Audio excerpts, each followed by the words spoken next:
Hi, I'm Julie. And I'm Caleb. Welcome to Nursing You, the podcast where we redefine nursing in today's healthcare landscape. Join Julie and I as we step outside the box on an unconventional healing journey. Together, we're diving deep into the heart of nursing, exploring the intricate relationships between caregivers and patients with sincerity and depth.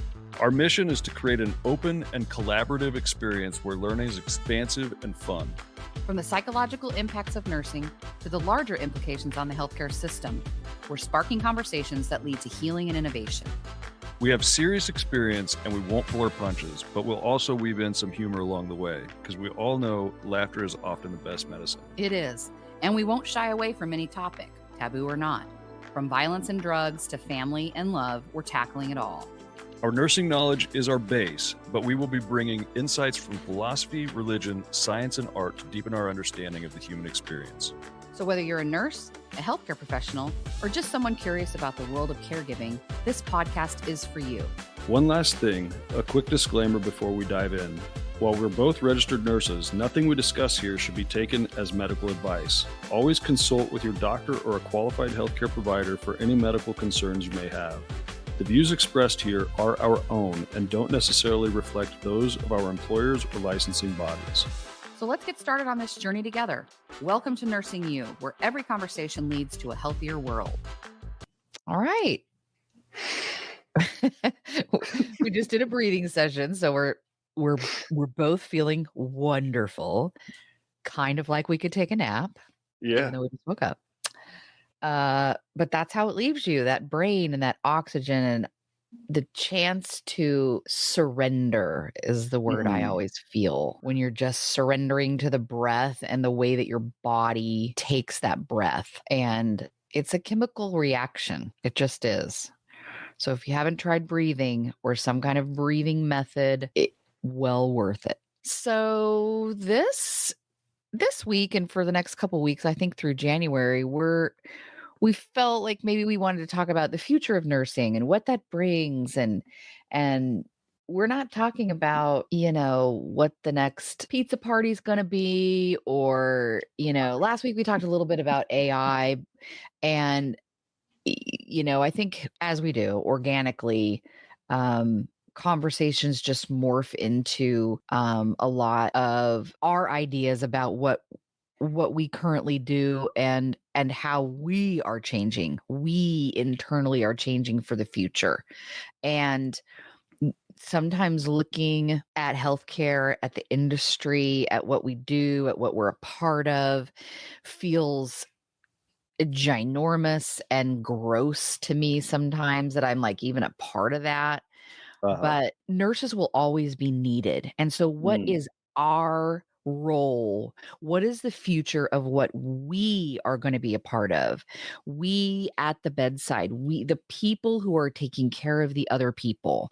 And, I always go to what are the laws? Are they going to change the laws for staffing? Are we going to get help from above? Are we going to get help from outside? Are we, are we all going to be unionized? Are there things that play out like that for us? But there's so much out of controlness around that for me that I really have to just be grounded and come back to what can I do within me to perpetuate my future in the nursing field. That's kind of what I think about, in light of this particular podcast and our conversations is more kind of what do we do and where do our minds take us for the future, with the future of nursing and how it looks for us. Yeah, that brings up quite a lot for me. Kind of before we go forward, actually, I'm gonna pull this book, pull out my book. The big book. The big book. Say the title again for people who aren't watching. The Enlightenment, The Pursuit of Happiness from 1680 to 1790 by Richie Robertson. And I haven't read the whole thing yet. Because it's that big. Yeah, it's like 2.5 inches thick. So this chapter, I've read it a couple of times. I read it, and there's just so much, and it's so densely packed that I have to go back I don't understand anything really Yeah. hardly ever on the first pass. But the idea is the freedom from fear. That's what this little subtitle or subsection is. And what it's talking about is, I mean, this time period where, smallpox and scurvy and dropsy and all these diseases that left us mangled and crippled and disfigured, kind of cultivated a culture of fear. And it said one of the things, I'm just going to read this little bit here. For all, but especially for the poor, infancy was a particularly dangerous time. It is estimated that in England, a third of children, and in France, half, died before the age of 5. Average life expectancy in 18th century England was 37. In France, before 1750, life expectancy among those who survived infancy was 40.25 years for men and 41.2 for women. Now, I could go on and read because there's so much other stuff in here, but just to kind of unpack the implications of just that little bit, as we've talked about so many times, suffering and death is largely siloed on the nurses and doctors. We've eradicated so many diseases that previously were so prevalent that it couldn't escape the psyche. Everyone experienced the suffering and death. And we have, I mean, it's just remarkable. I mean, this kind of goes into the thing that I was saying recently about dentistry. That's not it's not conspiratorial. Like, dentistry has saved more lives than any other form of medicine, I believe, because of infections. So we exist in a time where there's almost, I mean, we haven't eradicated death, obviously, but we have risen above so many of the illnesses that kept us pressed or kept us, everyone had trauma and loss in that time. Everyone, no one, like, it was just part of the thing. And so, part of the future, as we've talked about with hospice and that is kind of a pressure release valve for the inpatient setting that in the future we have to wrestle with, like, this idea that so many people died so young. Like, they didn't necessarily, I mean, yes, the suffering and the death, it was terrible and it was painful, but it was everyone sharing in it. And now we have almost transcended that experience with the medicines that we have. And we keep everyone alive. We keep everyone alive as we're long as we propping possibly everyone can. up on medicines, and eventually those medicines are going to fail because there's a necessary expiration date on DNA. It's just what it is. And so we have this massive population that is propped up artificially on these medicines, and how we navigate that is the prime thing that I think about when we talk about the future of medicine. Just grappling with it, wrestling it societally. We really need education societally on that. But beyond that, here's another thing that I recently heard, that if you're alive, this scientist, I don't know who it was, but this scientist projected that if you're alive 5 years from today, that science and technology is advancing at such a rapid rate that if you're alive 5 years from today, you will likely be alive in 200 years. Wow. That is such a radical statement. Huge. I wish that I had that quote. Who said that? Yeah. I don't, but I definitely, that is definitely what I heard. I would guess that nanotechnology is probably a big part of that, which is terrifying and also exciting. And I don't pretend to really have a great grasp on it, but I would imagine that's part of it.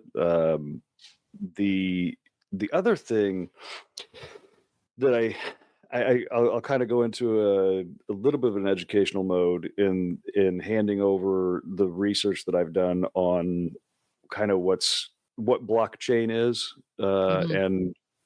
and kind of how I see Web3 playing out in the hospital. The blockchain is the answer to the insecurity that exists on our current web platform.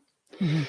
The blockchain is a long format sequence of code that the first sequence takes you to this block, and then you have to have another long format code that encrypts to take you to the next block. And it's this massive long block of encryption that is going from one location to the next location, so that if you were a hacker, you would have to figure out the code for this block, and then figure out the code for this block, and then figure out the code for this block.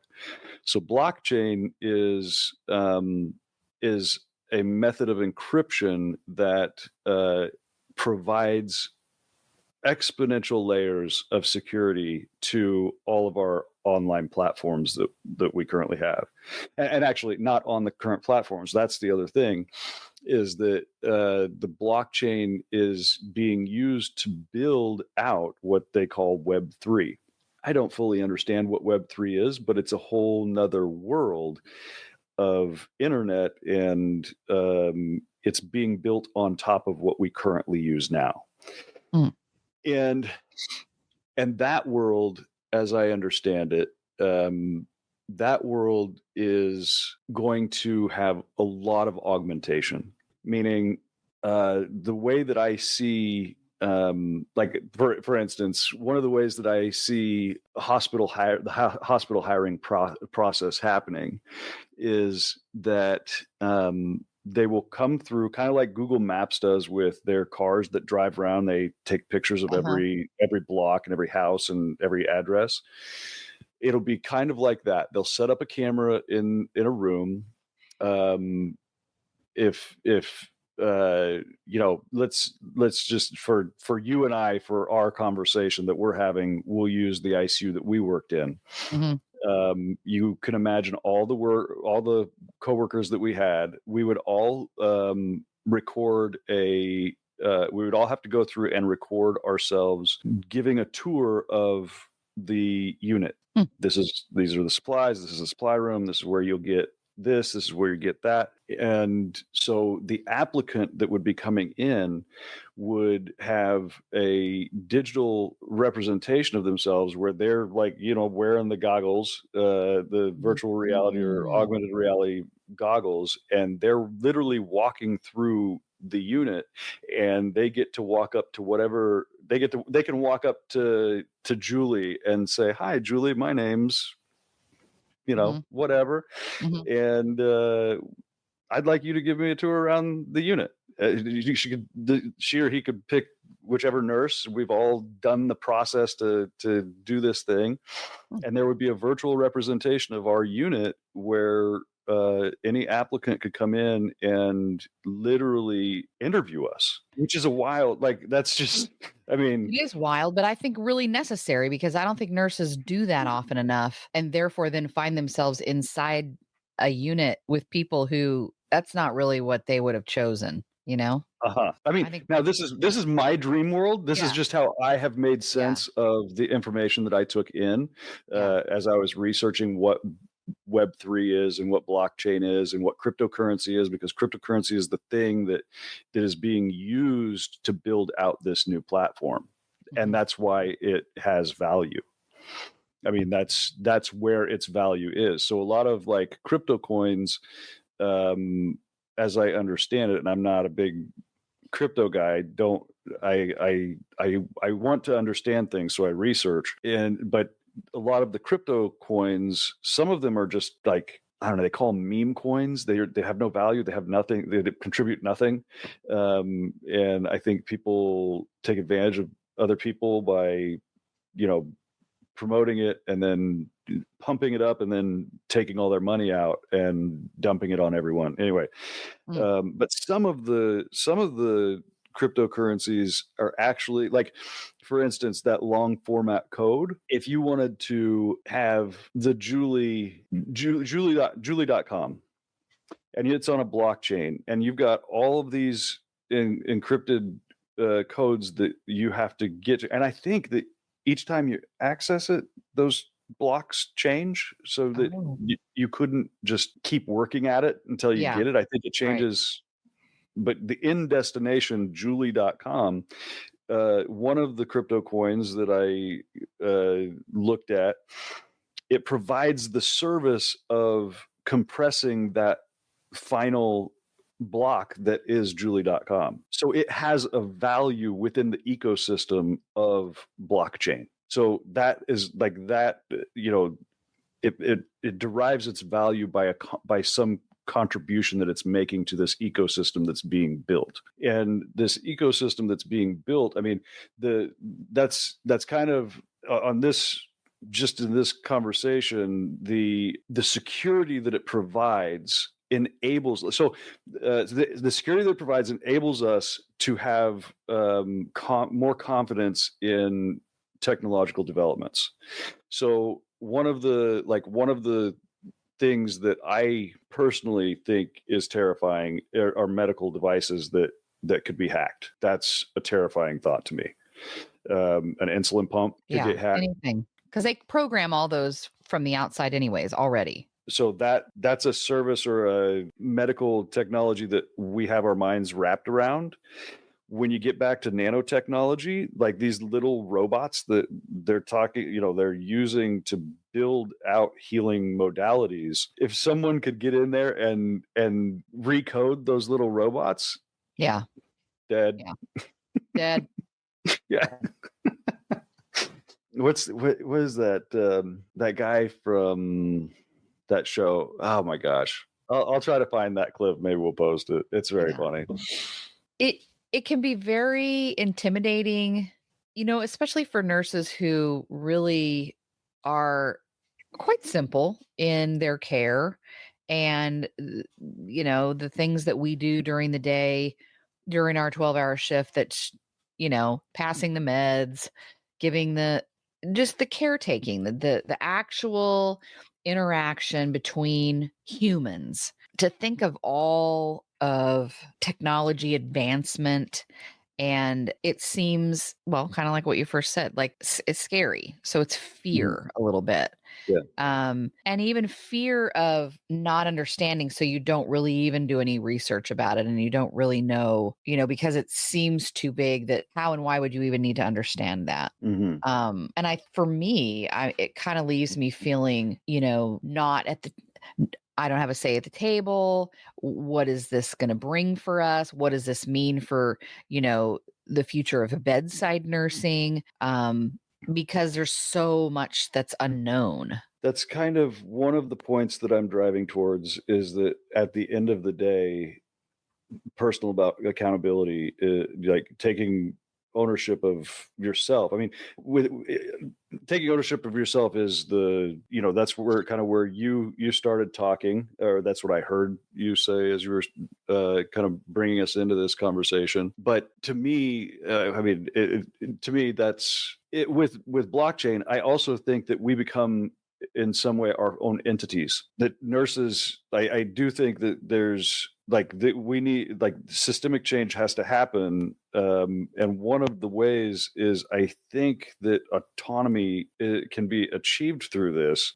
Well, I think when you talk about autonomy in nursing, it really is. I mean, you have your orders, but you also have the people have the capability of putting in whatever they want. It is illegal, but you actually can. And you actually can also choose to whether you give your patients the right medications. I mean, it really is.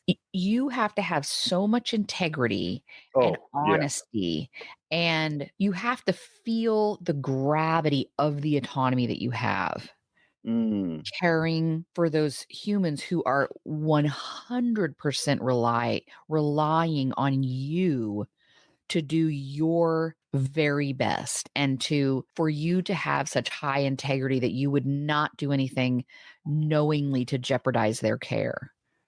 Right. And so anything technology that would allow, nurses to feel more of that autonomy. And I feel like it is progressing between physicians and nurses. At least that's my experience, but back in the day, it was like nurses were stupid and the doctors only knew. And, the nurse is just stupid. Even when I was working in, back, I don't know, even just say early 2000s, the way the ER or the way the physician would speak to the nurses on the floor who had the 6 patients and maybe they didn't know all the dynamics of kidney function or the relationship between a low blood pressure and kidney function. That's not they don't need to know the insides and outs of that. Like they got Right. a lot they're doing and but because of that, they would speak differently to the med surg nurses versus like an intensive care unit nurse who spoke more at their level of knowledge.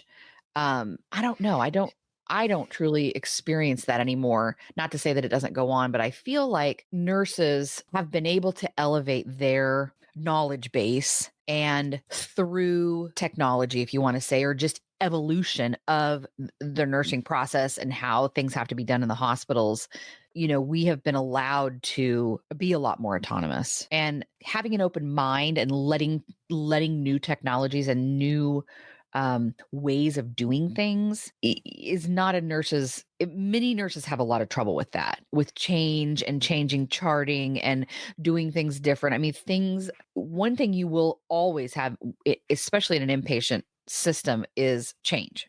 They're always Mhm. changing it. Always. Yeah. Yeah. Yeah. And, sometimes the change doesn't feel like the best thing to do. It doesn't feel like it would make a positive change in the way that we care for patients or even the outcomes of patients.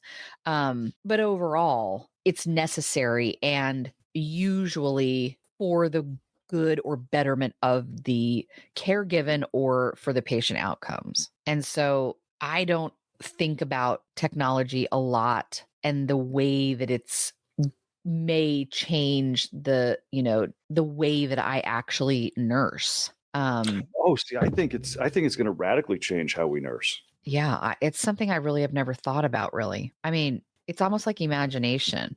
It's, You definitely have to be able to dream about it. yeah. I mean, I just think.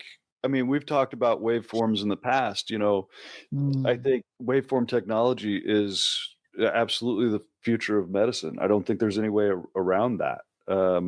As far as we've gotten, there is like the model of pharmaceuticals is outdated. It's yeah. archaic. I just know that many times our job is to read biological waveforms, whether it's the heartbeat or respiratory rate. These are all. I mean, you could think of them as paradoxes: breathing in, breathing out, Yeah.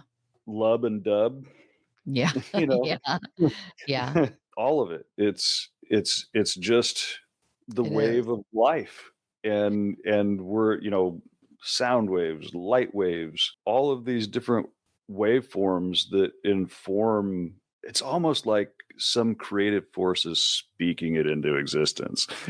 Well, I mean, if you I mean, look at any kind of quantum physics and you even just a simple view of it is weird.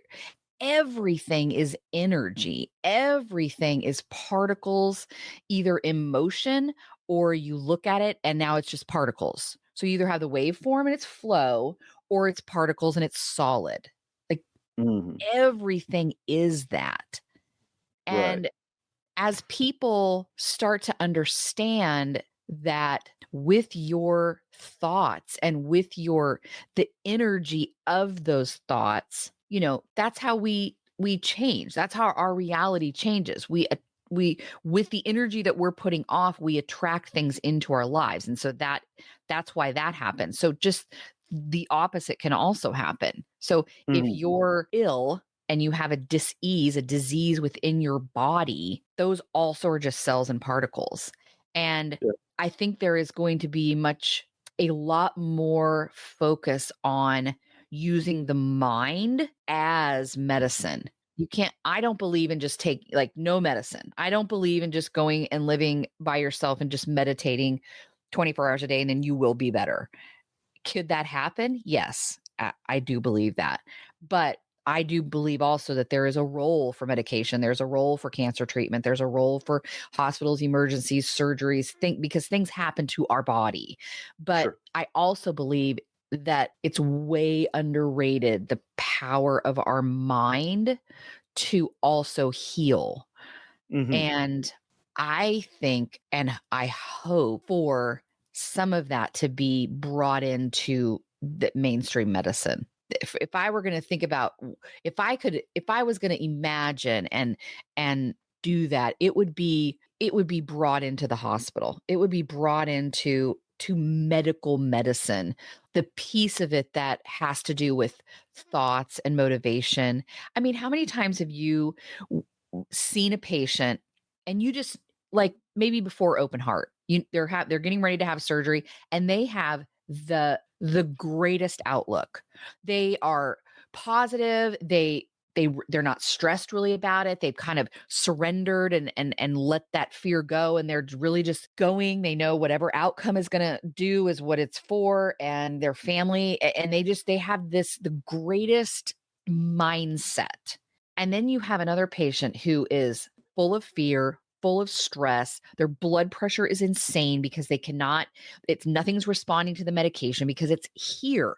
It's the Right. energy of their thoughts and all the negativity that they're putting out just surrounding this one thing that they're going to have to do physically to their body. And they don't do well. They're Hmm. wimpy. They have so much pain. They can't get up and do the coughing. They don't want to. It hurts. They're scared, fearful. They keep within like you know them. They're tight. They won't do anything. And then you get the people who don't have any of that. And Right. and they can just they're soothing themselves. They're soothing with their mind, their body. And yeah, do we still give them pain medicine? Yes, we get them up to the chair. They have the same chest tube Hmm. output. They were on the ventilator the same amount of time. Maybe not. They might have come off the ventilator quicker because they're calmer. And Right. that is just like a very small example of the power of the mind.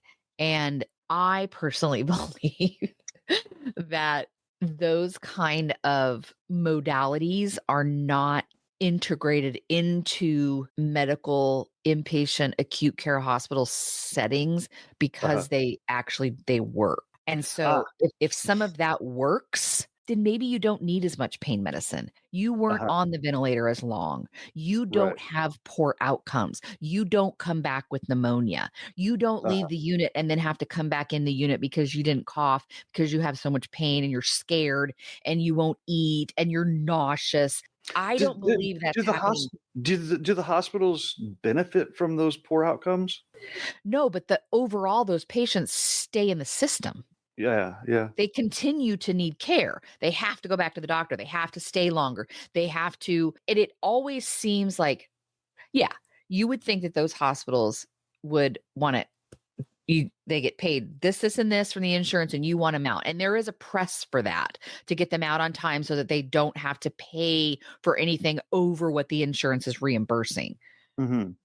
But if you actually cure those people and they never have to come back to the doctor, like no one's making money there. And it's the only way the system stays open. It's the only way that those hospitals make money is to bring patients in who are sick. So it's really a fine dance between keeping them in the system through the money payment systems, the payer systems, versus keeping them in too long that then now they are losing money on that patient. Hmm.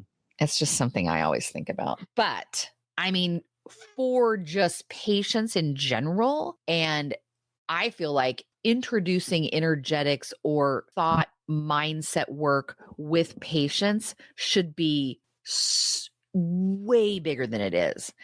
And it They don't should even teach you be that in nursing school. totally on the front end. If you're 100%. having an open heart, I mean, that's one of the things I think about with my post-op patients that are listed with PTS or violent wake-ups. I do feel like if I had if the PACU nurse had interaction with the patient preoperatively and they recognized your voice, like so much of the emergence from anesthetic is the unknown that panics them. And if that relationship was established and this is what I'm going to do, this is how we're going to do it, I want you to do this with me now, practice before we go in, like that's a mindfulness thing. Yeah. Like we're getting your mind ready for the other side of this thing you're going through. And I think that it would improve some of those outcomes. Like, I'm going to be your nurse. Like, we're planning this and I'm going to be the one taking care of you. And it's going to be good. We're going to get through this. Yeah. Prepping the mind. I mean, if you really look at the medical, it's just taking care of the meat sack that the soul resides in. That's it. But yet the soul is in there. Yes. The book. It's materialism. It is. It's reductionist thinking. The process of reductionist thinking that became evidence-based practice is the searching the physical world and reducing it to its empirical form to understand the reality that we're experiencing. And it cultivates this siloed experience. Everything is siloed. Yeah. Because in order to get down to the empirical form, you have to kind of bounce away everything else and when you do that, when you bat everything down around it, it's siloed and it's myopic and it takes the comprehensive being and disregards it. It's just focused on the physical. That's what we're talking about. Right. That's what I hear you saying. Yeah, exactly. And it just continues to perpetuate this separateness between our bodies and our soul or our mind or who we actually are within this physical thing. And if you're only caring for the physical thing and you're not changing the machine that runs it, it'd be like, just band-aiding a car, not really dicking around with the motor much, but like changing this and like painting it a different color and putting the other tires on or wheels or putting the front bar, you're just like tending, to the outs and maybe taking care of the rust. But if you're not really getting down to the very depths of how that car actually runs, then you're always going to have issues. Always. Now, so take it back to the first thing that I read there about infant mortality and life expectancies in the 1700s. Those people were not wrestling with these things. I mean, there were people that were wrestling with the ideas that led to what we have today. That's why it's the Enlightenment period.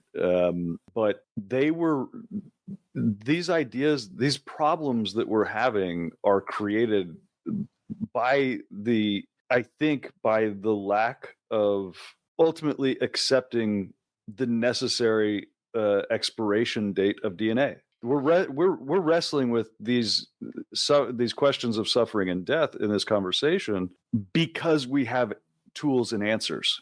Mm-hmm. They didn't have the tools and answers back then. Yeah, it just was. It was the experience. Everyone suffered and everyone died. Exactly. It just was the experience. And now we are in such a privileged state and we don't appreciate it. It's remarkable. But I think it can be a catalyst to the deeper thinking of like, okay, well, so we have all this technology and you can keep your body looking very young.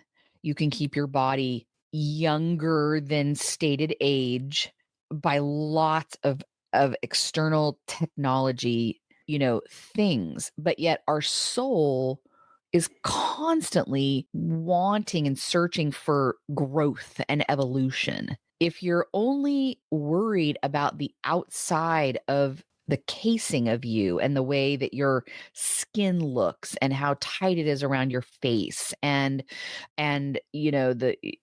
just your heart and your kidneys and the skin on your legs and things like that. You're kind of stunted at your soul growth. And I feel Mhm. like, like back when the children were dying, there wasn't that. It was just accepted. That's just the way it was. There was no choice. Yeah. And it's like now we have a choice, and it just feels like we should be worried. We can continue to improve our body, improve the functions, improve the way that it looks. Um, but what does that even matter if you're not looking at your soul and the evolution and growth within you and who you are and why you are and what the purpose is for your soul to be here while Mhm. you're here. So it's a little bit scary. If we're always looking at the new technology and the future of the futuristic things, that you can imagine when you're thinking about the future of something, but you leave out the personal side e- of growth, of evolution, and of your own who you are. I think that, that's where I have fallen. Nah, that's a weird word, but where Landed. I have stepped in line since questioning everything.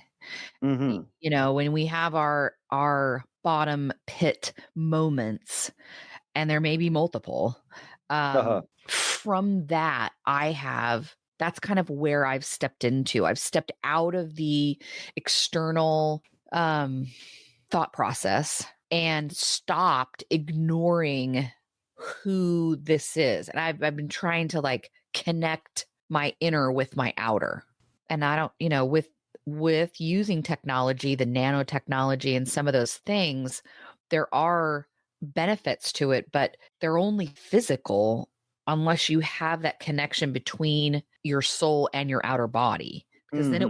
then it will matter. It almost like double matters. It Right. really has meaning versus Right. just, something that could be taken advantage of by someone who has the right code. And maybe that's my way of not being so scared of new things like that. And so if kind of if we could allow patients and kind of bring them into thinking about both. So this just popped into my mind. How do you feel about the future of nursing, knowing that all of these new technologies are going to come in, and kind of where you fall in that line of, or pendulum, really, the swing of it? I do think that there will be massive changes. Um, I think that there's a real possibility. Like doctors are more and more specialized. I think nurses. I think that they're we were could be again are somewhat still very very skilled, and the nurses that are like nurse practitioners, I think nurse practitioners are a good example of this.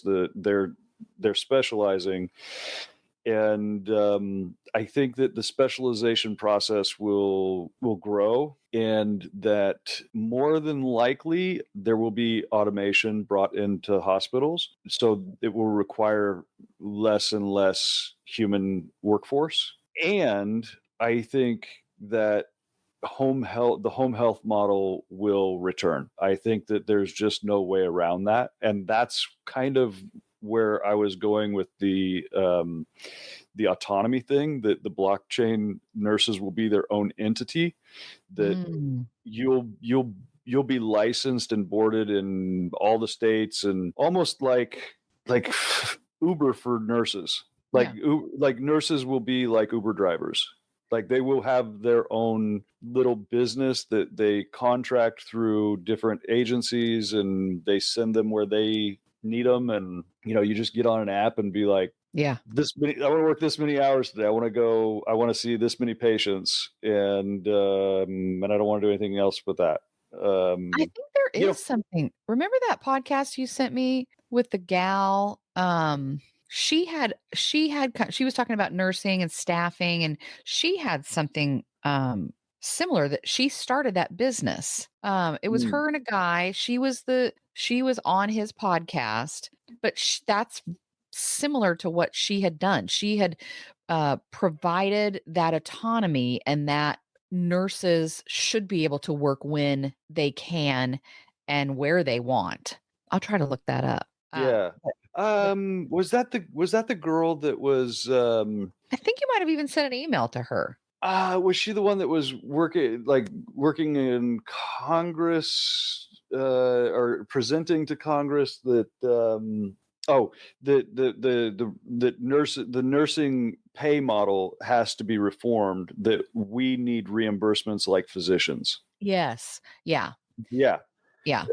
That's what that was. I don't know that she was talking. I don't know that she was talking about. I see what you're saying. Yes, And that's I may be definitely confusing 2 connected. things together, but No, that's connected. I think that if that changes, if we are able to be reimbursed for the work that we do, because that was her main point, was that a bedpan, we know a bedpan costs 10 cents because nurses are their charge, the expense of a nurse is rolled over into room charges, means that we don't actually know what the cost of Mm, nursing is, yeah. which means that a bedpan has more identifiable value than me. Yes. So if we change that model, if that model of reimbursement is, established, if we can figure out the nuances of, how, like, what is the cost of a nurse starting an IV? What is the skill of starting an IV worth? Right. Or dropping an NG or a Dobhoff, or, running wedge pressures. Yeah. What are all these super high skill tasks that we're doing actually worth? And then we get paid on that versus the hourly pay Yeah. model. Yeah. Then that sets up the kind of Uber scenario where, we could actually make money doing this. Yeah, because really right now nurses are you're tied to a system. You're it almost I mean there really isn't anything. I mean, unless Mhm. you are nurse coaching or you have bought your own business like an IV therapy business, you're always under someone.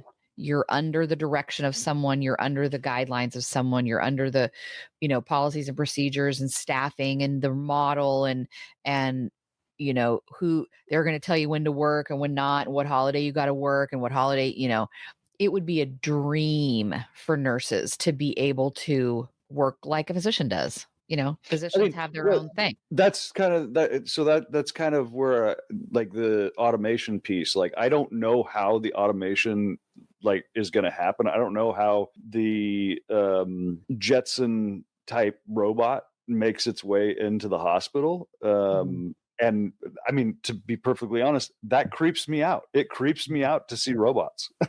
Yeah. Yeah. They're weird. I mean, Yeah. it's weird, but that, if that's the, where the future is going, whatever. I have no agency over that. Yeah. We have no agency over that. And so But how do we move through what we know is coming? We know change like that is coming. We know things and technologies and things are moving. And so how do you move through that and stay not scared? I mean, it is like you have to have a footing in a belief system. I think is one foundation. I think another is really developing the internal structures and systems to allow you to have agency in your own life. Like, that's the personal accountability bit. That okay, this person over here is saying this, and you have all these opinions. When there's multiple opinions that inform a decision, at some point you have to collapse all of those systems and just go within to Yeah. find the answer forward. Yeah. And I think that is a skill or a muscle that is built. I don't think that that is just something that happens. I think that we are particularly gifted with that skill because of our experience of managing critical situations that, you can't listen to anyone else. Like when you're running the show, you can't be open to Susie Q's opinion over here. Like, Right. get on out. I'm I'm doing this thing. Yeah. Yeah. I mean, different if you're asking a question and then receiving an answer, but when you're in there and When you're in this, you have it, you know what's going on. It's very intuitive, and it really doesn't matter what other people it say. really Sometimes they doesn't think matter. it might, but it does. Uh-huh. It actually doesn't. Yeah, you have to shut off that input. The willingness to receive input has to be just severed because you have to navigate this path because you can see it. So that, I think, is pretty critical. I think that's a navigational tool, I would say. We have to become our own navigators. And then the other side of all of this is that we have to have the freedom to be able to choose to take these things up. Not everybody is wrestling with the things that you and I are wrestling with. That is true. And to say that everyone should is not No. necessarily No, not and I think necessarily. so. If you're like, because I never did. I was just nursing, and you just go with the flow, and I didn't think much outside of just what was going on. And it wasn't until I started feeling and suffering from the consequences of not thinking about that you then decide to do something. And so Then you that's gotta why you change. said, it is a practice, and you have to start practicing doing something different. It's almost like you get an awareness at some point, however that's brought to you, and then you're like, what is this really all even? What? Yeah. What is this even all for? What are we doing? So you do kind of get that, like, oh wow, okay, wait. And it's just a shift in perspective. Is it? You shift it. Well, it's almost like listening to you talk, everyone is concerned about AI becoming self-aware. Like what I'm hearing you say is you became self-aware. Like maybe worrying about AI becoming self-aware is like not even the question. How about Or is it just a reflection? How do we as a collective people become self-aware? Right. And maybe AI is just a reflection of what is starting to happen with people, with humans. They're starting to take a different perspective. They're starting to become more aware of what could be going on underneath, what's going on within, where that connection is. We're not taught that connection. We're not taught the connection between our soul and our body. They don't teach it. They don't teach that. And if anything, if you grew up in church, you could have been taught the exact opposite. Don't touch your body. Don't let anybody else touch your body. You're going to hell. It was with the body, it's sin. That was me. Oh, but yeah.